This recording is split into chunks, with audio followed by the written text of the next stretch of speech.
Since humanity first started walking the earth, we've had dominion over every living thing. But humanity has exploited creation in the name of the almighty dollar. Until today, around 1/3 of known life on Earth faces extinction. But there are those who are acting to save endangered species before it's too late.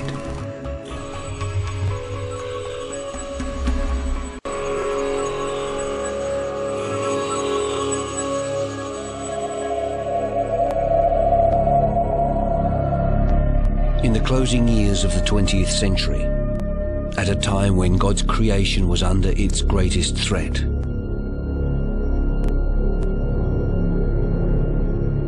as species of plants and animals were daily being added to the endangered species list,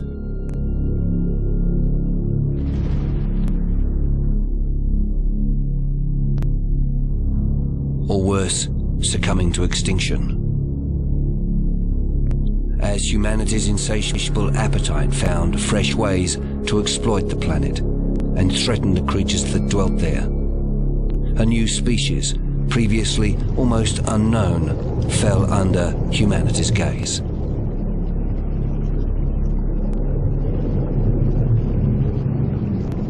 This species, which had managed to escape humanity's hungry eyes, came from the same place as the mystical dolphins.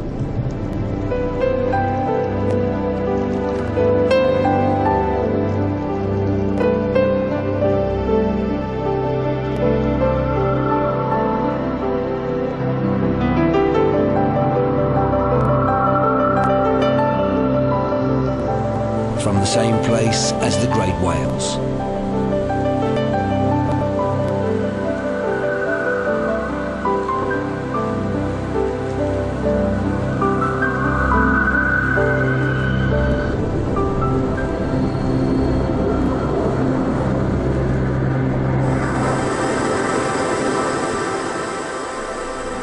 As very life itself.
This creature, the whale shark, which shared the depths of the ocean with a myriad of other creatures of the deep, was no threat to humanity at all.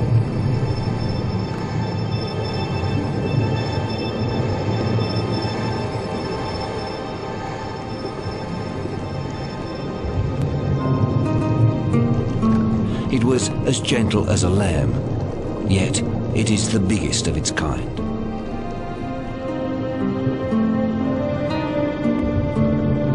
Since the beginning of time, and across millions of years, the whale shark has cruised the oceans of the planet almost unnoticed. Despite its huge size, it was as if it was invisible to would-be hunters. overlooked, it lived a serene life, totally suited to its demeanor. As if divinely protected, this species seemed to have been inadvertently omitted from the great book of animals to be hunted and exploited. That is until at last, almost by mistake, the gaze of humanity fell upon the whale shark. And today, in some countries, it is a delicacy to be eaten at $10 a kilo.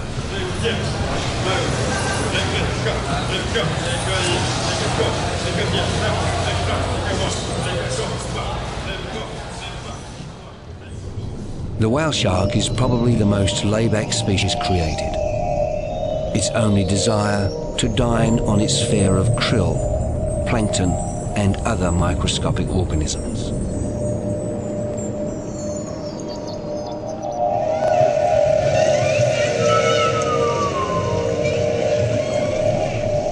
The whale shark is an enigma.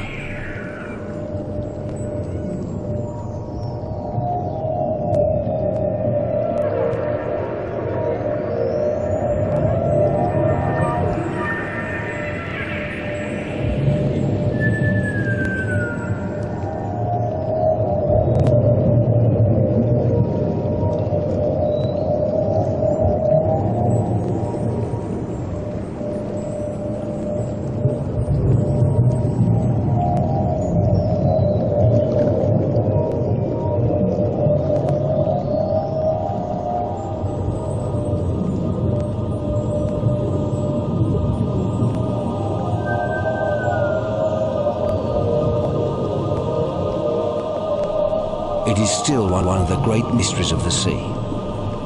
Each year, at certain times in certain places, these huge fish appear. They hang around for a short time and then disappear again.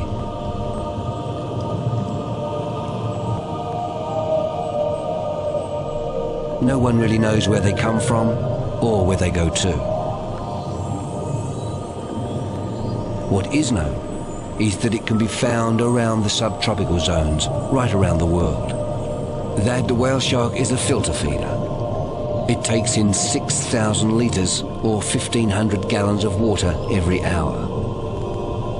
As it feeds, it passes these huge volumes of water through its gills, causing them to flare out. One of the results being that the shark has to clean its gills. This coughing dislodges the small pieces of food that have become lodged in the gill rakers. As the biggest fish in the sea, the whale shark has very small eyes. Scientists believe that the whale shark has poor eyesight and think it would certainly find it difficult in locating food if it relied solely on its eyesight. Scientists believe that the whale shark, like most sharks, have an extremely sensitive sense of smell. Their nostrils are located just above their mouth, allowing a continual flow of water past this extremely important sensing organ. The most important sense is the whale shark's sixth sense. This sixth sense is a vibratory sensory system which runs along the flank of the beast and runs from the top of the head and ends at the tip of the tail. This sixth sense, which all sharks have, helps to identify and locate prey and predators.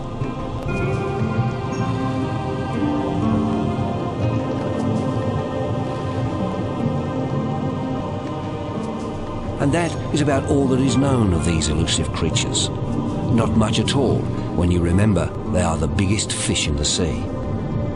In fact, they are so elusive, up until the mid-1990s, there had only been 320 recorded sightings worldwide. One of the scientists who is trying to increase this knowledge of the whale shark is Dr. Scott Urquhart from California. It's clear that whale sharks are seasonal in many places of the world, primarily in tropical areas, but except for that short seasonal period, they're gone from our view for the rest of that time. For some years, Dr. Urquhart has been satellite tagging whale sharks in an attempt to discover where they go when they disappear from humanity's eyes. We've got this world's largest fish, wanders the world's oceans without seeming to be concerned for boundaries or limitations of any sort. And now we can finally follow that animal and better understand why it fits into the environment that it exists in.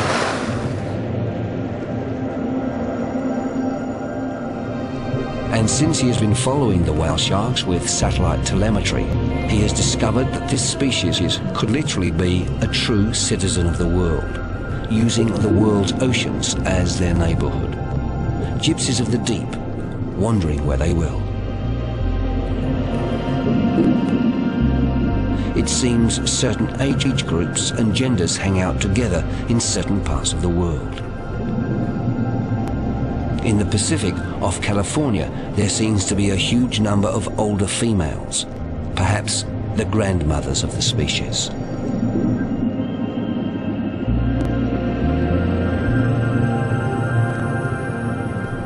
At Ningaloo, off Western Australia, young males, immature and adolescent.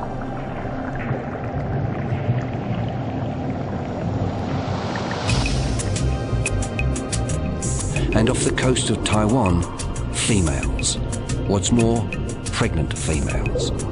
In fact, it's thought that the waters off Taiwan may be one of the world's most important locations for whale sharks, because it's the only place in the world where pregnant whale sharks have been landed. Therefore, researchers believe that it is a birthing ground for the species.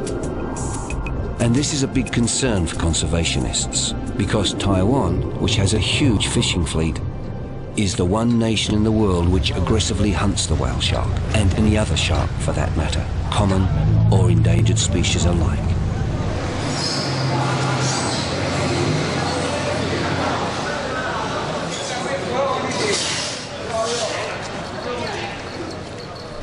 This is Sueo in North Taiwan, one of the country's main wholesale fishing markets. This is where the whale sharks and other catches are auctioned.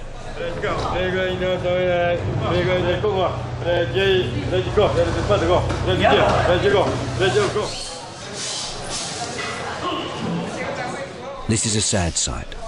What we see here is astonishing. There are rare giant hammerhead sharks, sandbar whalers, tiger sharks, grey nursing sharks, and many, many more. Just part of the 100 million sharks a year taken from our oceans globally. These shark fins and the rest of the carcass are destined for dinner tables in restaurants and retail markets in Taiwan, Singapore, Hong Kong, and mainland China. The Taiwanese, infamous for their exotic palate. The evidence for this is in their markets.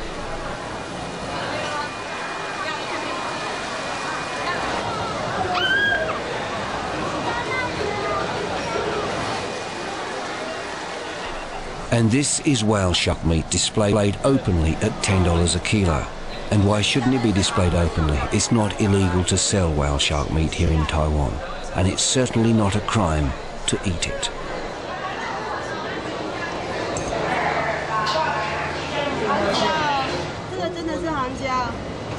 But there are those in Taiwan who are concerned about this. We have been working on sharks for many years, but in the recent years we started to working on whale sharks, particularly.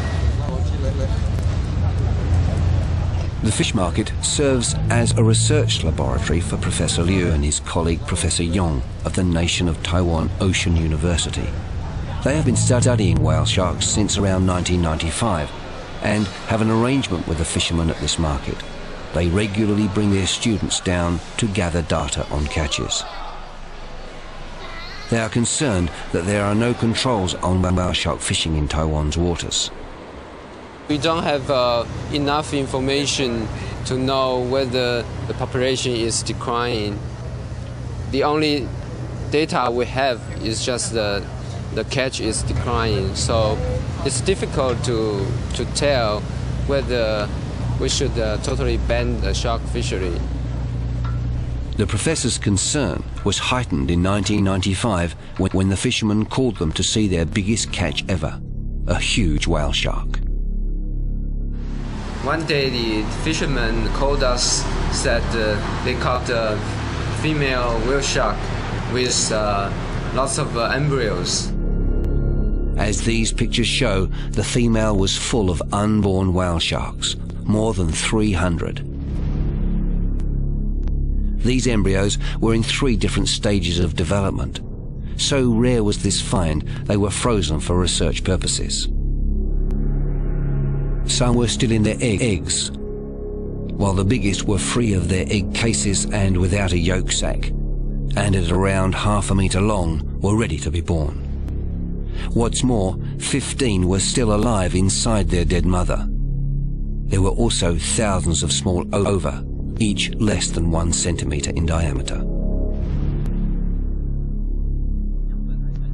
This finding is probably the most important discovery about whale sharks so far. Until this time, science thought whale sharks laid eggs like most other fish. But this find proved once and for all that whale shark eggs hatch inside the mother's body, and she gives birth to live young. But this discovery raises more questions, like, does the female give birth to a school of whale sharks? Or do the offspring emerge individually over a period of time? If so, is that period of time hours, days, or weeks? Another question is, where are these tiny whale sharks? The smallest ever recorded alive in the ocean was this one at Ningaloo in Western Australia, a mere 2.9 metres long.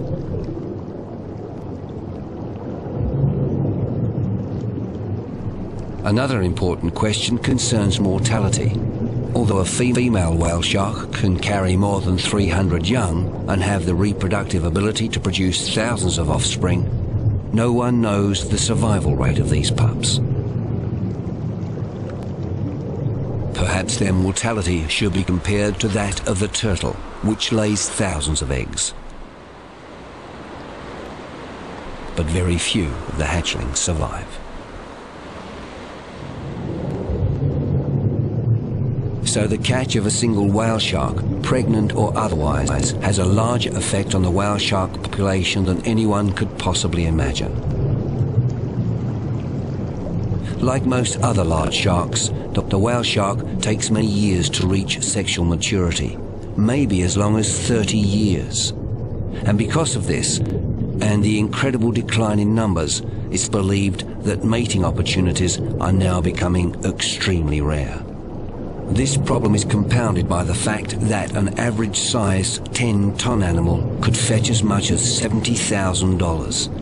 Therefore, the larger whale sharks, the breeding stock, are being targeted. Which means the death of a single whale shark, especially a female carrying more than 300 pups, is a devastating blow to the global whale shark population. So unless the Taiwanese stop hunting the whale sharks, this species has a real possibility of being eaten to extinction. Fortunately, that is not the case elsewhere in the world. Like in the Philippines. The Philippines is one of the world's best kept secrets. Its countryside is as beautiful and as colourful as its people. Being one of the world's poorest nations, it has as many political and social problems as it has islands. But this nation's love for life and its deeply held religious beliefs have resulted in an amazing event. In a country that many Westerners would call backward. In a country where a town like Donsol in the province of Sorsogon, in the shadow of one of the world's most active and beautiful volcanoes, a place where there are only 2 telephones for 30,000 people, they have done a remarkable thing. Below the waters of the South China Sea, which laps the shores of Donsol, live many whale sharks, or butonding as the locals call them. In fact, scientists believe these waters hold the greatest concentration of whale sharks anywhere in the world. Schools of as many as 30 of these giants have been seen congregating.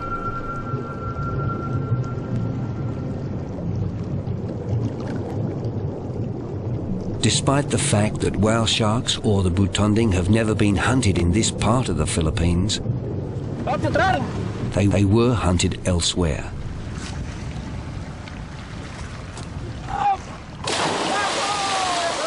And because of this, the folk of Donsol feared that hunters from other islands would descend on their coastline. So, in 1998, the local municipality declared the whale shark a protected species. And in fact, there was an ordinance passed in the municipality declaring the Donsol coastline as a sanctuary for whale shark. The Vice Mayor of Donsol, Donny Cloef, says one of the main people in the Save the Whale Shark movement was Karina Escudado. I got involved in saving the butonding. It all started during the launch of the International Year of the Oceans. Karina had already fallen in love with the whale sharks years before and decided to make it her mission to save them. She went to Donsol to persuade the local government to save the butonding, and they didn't take much convincing. The people of Donsol has lived with the whale shark for so long, and then they were happy that these gentle creatures were protected by the law. And it seems that the new law came just in time. 2 days after Karina had walked away from Donsol with a copy of the new law banning whale shark hunting, hunters came to town seeking permission to kill. I think we were just very, very lucky. Somebody up there is watching this place. I know it because, I mean, just check it out. The timing. I mean, by the time these guys came here to apply for this, they just couldn't get it. We got here first. We're just lucky we got here first. In fact, the local ban on whale shark hunting was so popular, it forced the federal government to follow this tiny town's lead.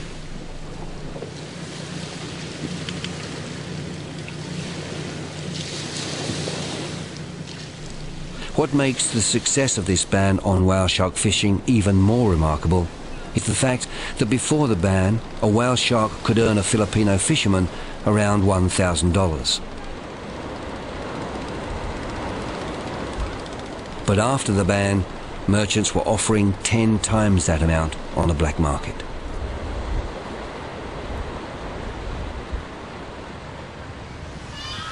Well, the whale sharks here in the Philippines are quite threatened because of a fishery and a market that's out there for the whale sharks. A.A. Yuptonchai is a project officer with the Worldwide Fund for Nature. He is looking at ways of helping local fishermen resist the temptation of the big bucks that can be made from the black market. I know WWF has been involved in conservation of fishery stocks and sharks in general, but focusing on the whale shark, this is the only one that we're implementing. And he has found an alternative livelihood for the fishermen. The WWF has organised them into a collective which has embraced ecotourism. A cooperative of the town's fishermen who take it in turns to take the tourists out to swim with the whale sharks.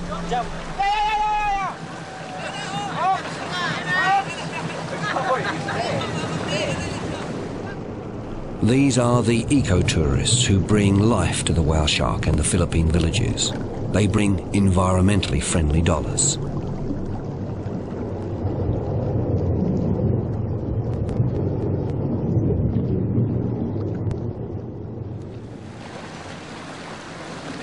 And old-timers are happy to tell the tourists about the times when whale sharks were even more numerous than they are today. He says while he was earning a living fishing, there was a time when he encountered an accident with the whale sharks. He went out fishing. He fished all night. It was early morning when his boat hit a whale shark and the propeller came off.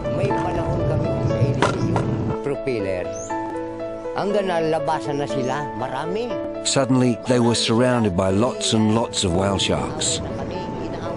They were fighting with the boat. They were thrashing around with their tails and they were smashing into the boat. He ended up in the water. There were some floating pieces of the boat and he grabbed onto these to stay afloat. He was very scared. He was floating out to sea, holding onto a piece of wood. Other fishermen came out to rescue him. When he was picked up, the whale sharks were everywhere. He was very afraid because he thought he'd be eaten by the sharks. But the whale sharks didn't harm him. He says they were just there. Today, instead of hunting whale sharks, this old sea dog has been taught a new trick. He's part of the new generation of hunters who hunt with cameras and with tourists.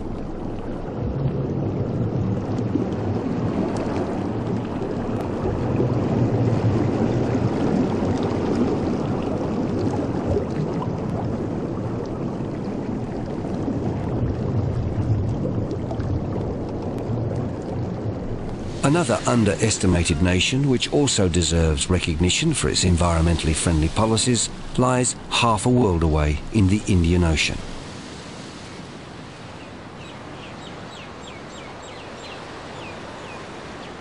The archipelago that is the Seychelles.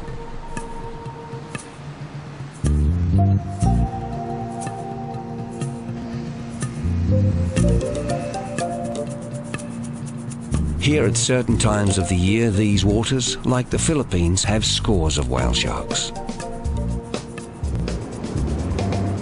In these warm tropical waters, a dozen or more whale sharks have been known to hang out and interact with one another.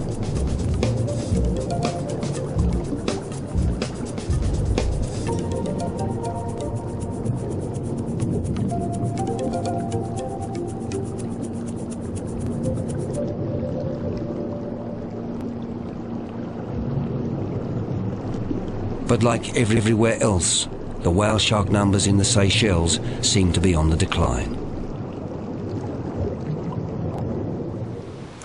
Whale sharks are very much still an enigma. How far is the shark? David Rowett is a whale shark dive tour operator. He is also a conservationist, working closely with the Seychelles government on ways to protect the whale shark. The Endangered Species IUCN Red Data Book lists the whale shark as data deficient, and that says that we don't know enough about this animal to say whether there's a lot of them or not a lot of them, and whether it's threatened or endangered or not. And so with that I try to find out a little bit more. And as far as David is concerned, until those questions are answered, the whale shark should be protected. And like the Philippines, this tiny nation of the Seychelles, with its less than 1 million people, is likely to declare the whale shark just that, protected. The Seychelles has been an eco-nation for about 20 years. Gilbert Poole is the Seychelles President's special advisor. In 1999, he devised a new approach to ecotourism with the introduction of the Seychelles Gold Card. Well, there's so much we wanted to put on the card, but we finally felt it was best to keep it as simple as possible. So we've gone for some striking, clean images of the Seychelles. First of all, our green is our gold. It puts across the message that really our main source of resources in Seychelles is our greenery, our environment, our nature. So we feel that this line really puts that message across. And then we find a clean, nice beach on one of the small islands with one of our rare shells, and of course a little logo that shows the sun bringing out the life in our green nature.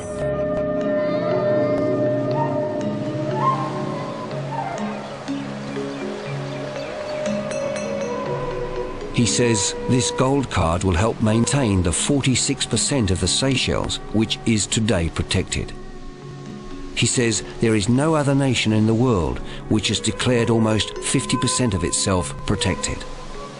This protection has one single aim: to preserve and enhance the Seychelles' unique wildlife, its amazing array of birds, its giant tortoises,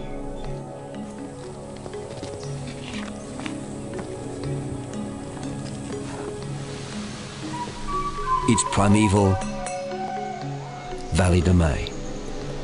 But the government and conservation groups are beginning to realise that despite the fact almost 50% of the nation is protected, events elsewhere in the world are impacting on them. For example, they have noticed a marked reduction in the number of whale sharks in their waters. They too believe that this amazing creature is a citizen of the world, a true gypsy of the deep, and is in fact a classic example of the web of life, an example of what happens to whale sharks 15,000 miles away impacts on marine life in their backyard, that the hunting of whale sharks by Taiwanese fishermen is having a detrimental effect on their whale shark numbers. Over the last 5 years, the whale shark fishing industry has really taken off, especially in the Far East. And with a shark that grows so slowly and matures so late, even the numbers that they're taking now are not sustainable. At least that's what we believe, which is why we're doing the work. In the Seychelles, the conservationists have begun tagging whale sharks to see where they go. But that question is becoming academic, as declining numbers means fewer sightings and fewer sharks to tag.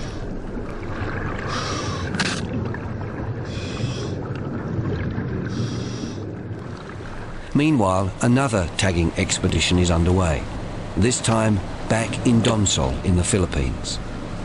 In fact, there are two tag teams hoping to meet up with the Donsol whale sharks.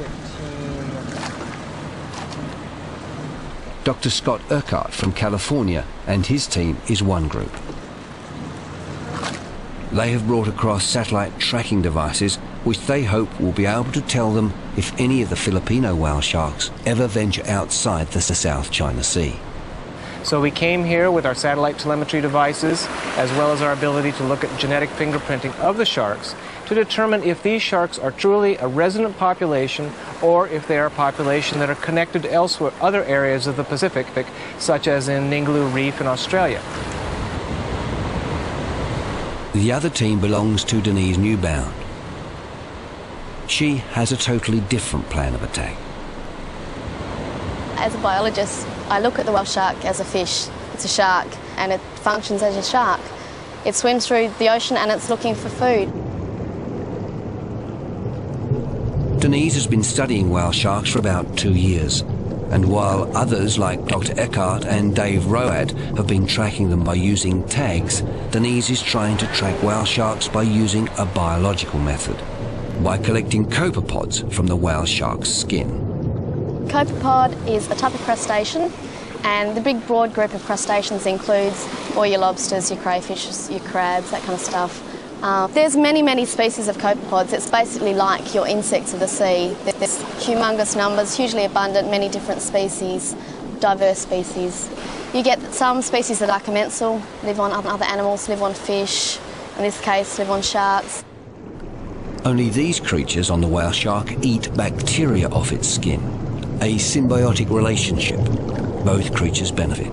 But once I've located whale sharks, determined that the shark, it's probably going to be okay with me duck diving, I just duck dive down, use forceps, which are like a big set of tweezers, very fine pointy ends, remove the copepod back to the surface and put it in a container back to the boat. And while Denise is searching out whale sharks to track them biologically, Dr. Urquhart is preparing his high-tech gear to help him track these gypsies of the deep. The transmitter sends a signal, very low wattage signal, about 1/4 of a watt, to one of 4 polar orbiting satellites. These satellites then use the signal that it's receiving to determine its location on the surface of the ocean. Normally at this time of year in Donsol, there are scores of whale sharks swimming around. According to the locals, the conditions are perfect for the whale sharks. the moon is in the right quarter, there is plenty of krill around, therefore whale shark numbers should be high. So now it's a case of waiting and seeing. Dr. Eckhard on his boat and Denise Newbound on hers, both tacking along the coast searching for the big fish.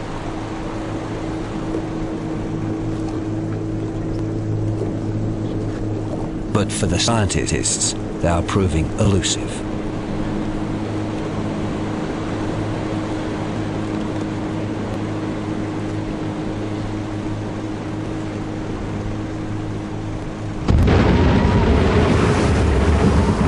March 22nd, 1999, and Cyclone Vance smashes into Exmouth on the Ningaloo Reef in Western Australia, right at the beginning of the whale shark season. Winds reached 267 kilometres an hour.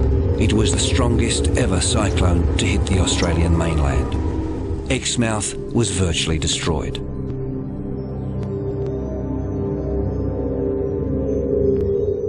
Tour operators were convinced the whale shark season was wrecked. They were right. However, their loss was another's gain. The whale sharks stayed clear of Exmouth for most of the season, preferring to cruise 150 kilometres further south on Ningaloo Reef at Coral Bay. Although the whale sharks were remaining elusive in the Philippines, despite the cyclone, Ningaloo was having one of its best seasons ever. And there's another difference. Unlike the Philippines and the Seychelles, where whale sharks congregate in large numbers, Ningaloo sharks tend to be solitary. However, the waters around Ningaloo, where the sharks are found, have possibly the clearest waters in the world. And without a doubt, divers who come to this area to swim with the whale sharks are rarely disappointed.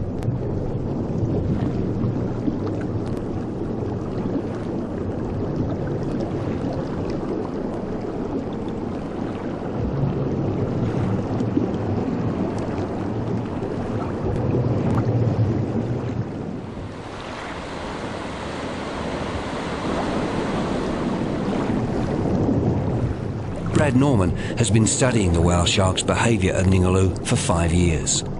He has the world's largest collection of whale shark photo IDs, and it's doubted that any other scientist has swum with more whale sharks than he has. Brad Norman's work centres on whether the whale sharks of Ningaloo are permanent residents or temporary. His research leads him to agree that the whale shark is a gypsy of the deep. We don't know where they travel to when they leave Ningaloo. We don't know where they come from before they get here. We don't know basically how often they breed, how fast they grow. Brad says that it's likely that some whale sharks make extensive migrations, while it is also equally possible that other whale sharks remain in the area where the food resources are high, staying within a fairly local range. To help prove this, in the summer of 1999, he successfully satellite tagged a whale shark. Up until a couple of months ago, we were getting some really good readings back from where it was moving to and from, and it actually moved a little bit further north, which for us is very important because in areas in Asia where they're hunted, we want to know if our sharks go to those regions. But until we have some really good information on whale shark numbers and their migratory routes, it's very hard to encourage global protection. But you know, if we chip away at the research, finding out more information about them, I really think that we're going to have the ability to protect them and hopefully ensure they stay around forever.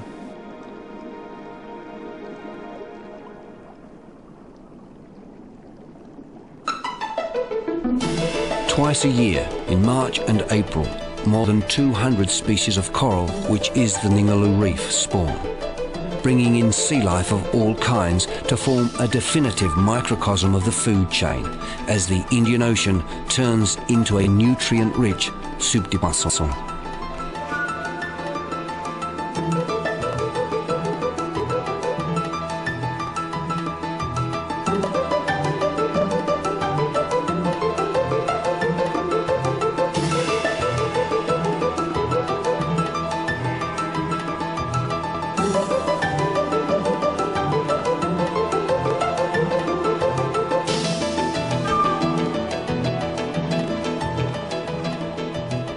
The coral spawning, which causes huge plankton blooms, is devoured by small baitfish.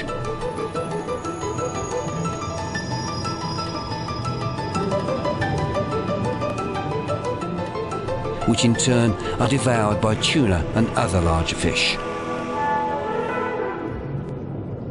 which are in turn eaten by sharks at the top of the food chain.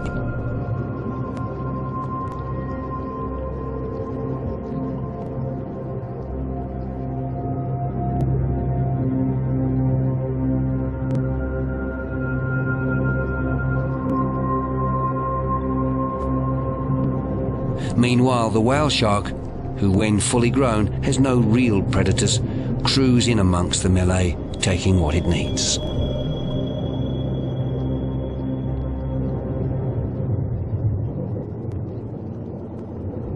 Dr. Jeff Taylor has been studying whale sharks since the mid-1980s.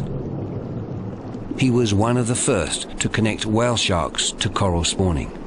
The numbers of whale sharks build up very quickly after the first coral spawning, and you can almost predict to the day when one's going to have the biggest numbers of whale sharks out there, and it's always in that period 2 to 3 weeks after the first coral spawning.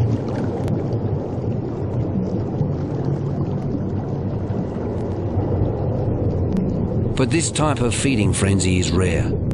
Usually the whale sharks are calmly cruising the oceans just below the surface, doing what the scientists describe as passive feeding. Just gliding along with their mouths open, eating whatever enters. Meanwhile, the whale shark's escort fish follow on, or rather, in the pilot fish case, leads the way. It was thought that these juvenile gold trevally led the whale shark to its food, but it has now been discovered that in fact these fish use the pressure wave of the whale shark to push them along. Or like this cobia, who has just been the victim of a serious mugging, taking shelter above the whale shark's pectoral fin.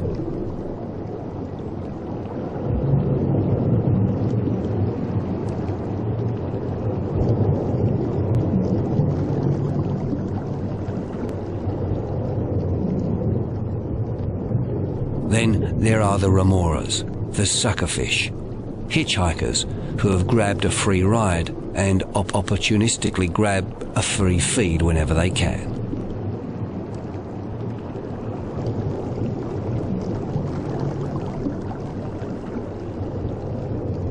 These escort fish take little notice of Brad Norman as he continues his research.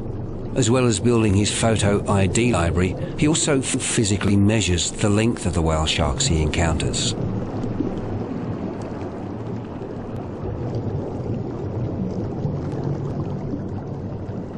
Ningaloo's solitary sharks are predominantly young, immature males. While male whale sharks mature sexually at around 8.5 meters, this little one of just under 3 meters is the smallest whale shark ever recorded. This means that although this whale shark is almost 3 meters long, scientists don't know how old it is. It could be as young as 3 months or as old as 3 years. It's all part of the whale shark enigma. Very little is known about the whale sharks, considering they're the largest fish in the ocean. Having only been really discovered by science in 1829, we haven't got a long history of any work that's been done on them. Even up until a few years ago, we didn't know how they actually bred, if they produced live young or laid eggs. We're starting to slowly chip away at finding out these different important aspects of the whale shark's biology, and I know that in the near future we'll be able to break some more ground on them. And it's the excitement of swimming with these gentle giants and the publicity that this has brought, which is helping raise the awareness of the plight of these creatures. I think ecotourism has great value. It provides the opportunity for the general public from all walks of life and from all countries to see these sharks in their own environment and in their natural state.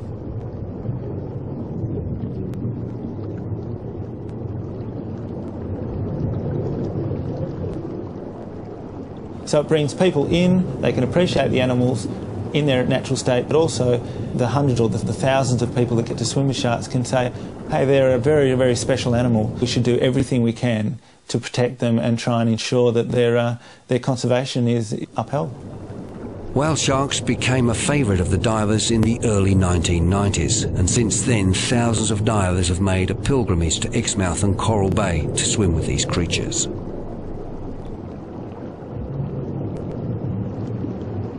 Many of those animals have been resighted from year to year. There's one or two favourites. There's one called Stumpy that's got no dorsal fin to its tail. That's a very popular animal because it swims so slowly and people can swim along with it for hours on end. There's another particular animal that's got a huge gash down the side of its gill. We've nicknamed that one Arthur's Gargill. They're not there every year, but every second or third year we'll see them again. One of the reasons for Ningaloo's success is that it is one of the most predictable and easiest places in the world to see whale sharks.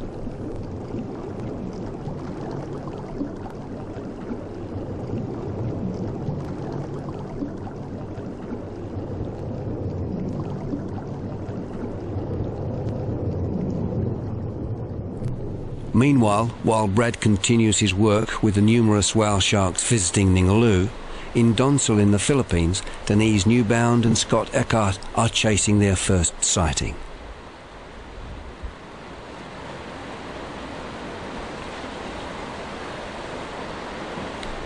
But despite a few false alarms, at last some action, and Denise's team spots a solitary shark.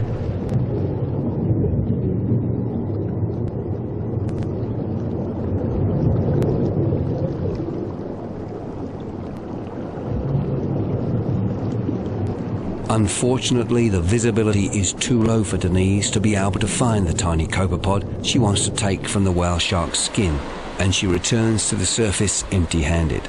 As for Scott, even worse luck. No shark at all. His trip was in vain. And the scientist is obviously concerned at the lack of whale sharks in an area renowned for their abundance, and at a time when whale sharks should be there. Plenty of krill and the moon in the right quarter. He says alarm bells should be ringing. The whale shark is technically not listed as a protected or as an endangered species yet, but they are a species of concern. And the reason is that we don't really know what the population sizes are. We know there are certain factors perturbing the populations, but we have so little information on the species that we have to be a little worried when we see populations being harvested. Everything that we've learned about shark populations, and in fact, all of these large, long-lived, slow-reproducing vertebrates indicate that they do not deal well with high harvests. And to say that just because we don't have enough information that we must therefore be allowed to continue to harvest them at unregulated rates is foolish, in my opinion.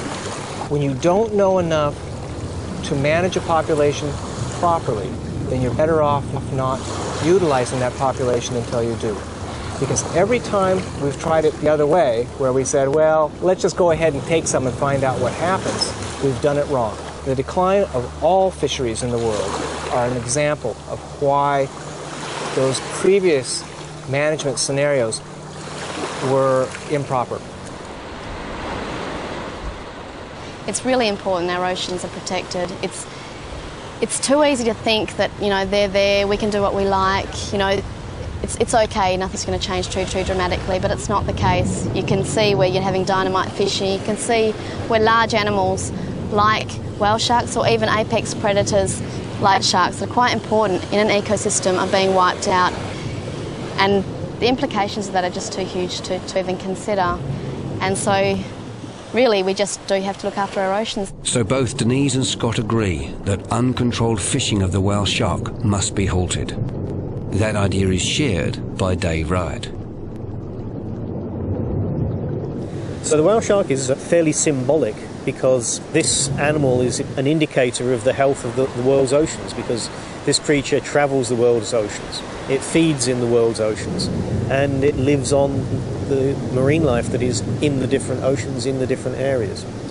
And so its welfare really is pretty critical to the the welfare of the ocean. Not that the whale shark is the caretaker of the ocean, it's more of an indicator of the ocean's, I think, sort of reproductive capacity. And all three researchers agree that controlled ecotourism is a preferred alternative to whale shark fishing. They say that countries worldwide should be encouraged to embrace controlled ecotourism rather than hunting, just as the people of Donsol have done. The small step taken by this tiny town, which resulted in the total banning of whale shark hunting in the Philippines, they say, is a movement which must be applauded and encouraged. Likewise, the Seychelles, one of the world's smallest nations, yet almost 50% of its territory is protected. And they encourage other countries around the world, particularly Taiwan, to follow the Philippines and the Seychelles lead.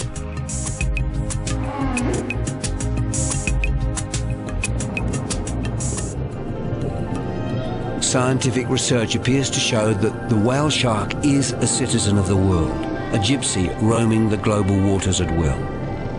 The fear is, if the whale shark isn't given the sanctuary of international protection and whale shark harvesting continues unchecked, then pretty soon, maybe within 10 short years, this amazingly gentle giant we call the whale shark could become extinct.